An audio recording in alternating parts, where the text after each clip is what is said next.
Welcome to the 11.2b. Check your understanding. We are going to decide what type of chi-square test is appropriate and explain our answers. Shopping at second-hand stores is becoming more popular and has even attracted the attention of business schools.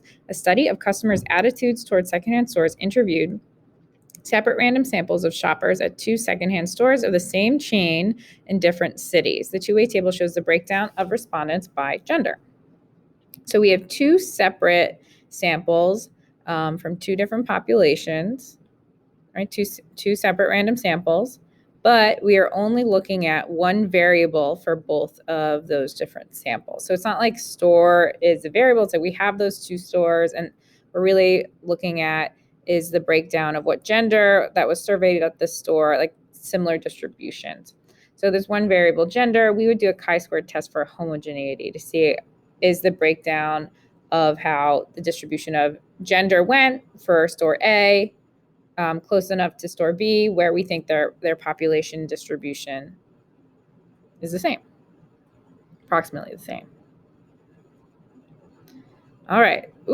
The General Social Survey asked a random sample of adults, so one sample of adults, their opinions about whether astrology is very scientific, sort of scientific, or not at all scientific. Here is a two-way table of counts for people in the sample who had the three levels of higher education.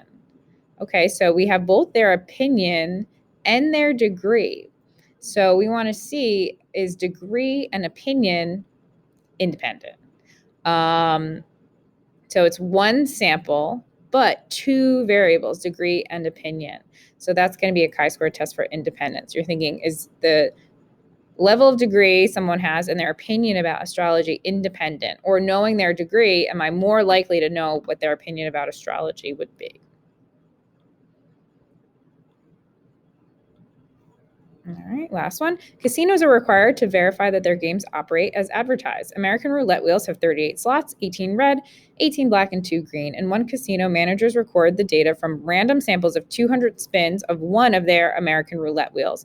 The table displays the result. So we only have one sample and one variable of color, and we're trying to decide, is this close enough to what the theoretical is, that we should be hitting red 18 out of 38 probability, black 18 out of 38, and green only 2 out of 38. So it's one sample and one variable, and it's a goodness of fit test, chi-square goodness of fit.